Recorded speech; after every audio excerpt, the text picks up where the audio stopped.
મિત્રો, સનાતન ધર્મની તે બહુમૂલ્ય ચીજો કે જેમાં જીવનનો સાર છુપાયેલો છે. જીવન કઈ રીતે જીવવું જોઈએ તેના વિશે જણાવવામાં આવ્યું છે. હંમેશા આપણને દુઃખી થઈએ છીએ કારણ કે આપણને જીવન જીવવાની સાચી રીત જ ખબર નથી હોતી. આ દુનિયામાં એવી ઘણી બધી સાબિતી છે જે દર્શાવે છે કે ભગવાન હજુ પણ છે. જરૂરિયાત છે તો બસ તેને જાણવાની.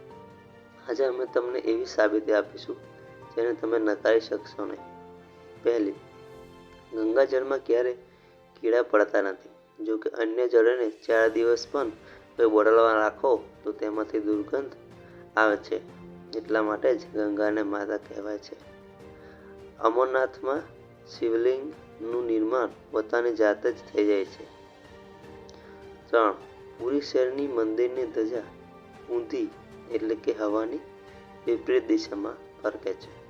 4. આ દુનિયામાં એવો કોઈ પથ્થર નથી જે પાણીની ઉપર તરતો હોય. જોકે રામેશ્વરનો પથ્થર પાણીની ઉપર તરે છે. 5.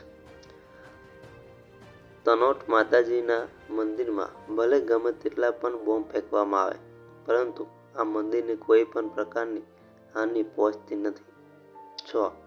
કેદારનાથ ઘટનામાં ઘણા લોકોએ પોતાનો જીવ ગુમાવ્યો હતો. ભૂકંપ આવ્યો હતો પરંતુ સારું છે કે ભગવાન શિવજીના કેદારનાથ મંદિરને કંઈ ના થયું. 7. ખૂણે ખૂણામાં ભગવાન છે. જરૂરિયાત છે તો માત્ર પ્રહલાદ જેવા ભક્તોની જેને ભગવાન દેખાશે. 8. દરેક સંગીતમાં કૃષ્ણનો વાસ છે. બસ સૂરદાસ જેવો ગાવાવાળો હોવો જોઈએ. ભગવાન મરી જ જશે. થોડા વર્ષો પહેલાંની વાત છે. મહિલાએ દિલ્હીની એમ્સ હોસ્પિટલમાં બ્રેઇન સર્જરી કરાવવા દરમિયાન હનુમાન ચાલીસાના પાઠ કર્યા હતા અને આ સર્જરી સફળ રહી હતી.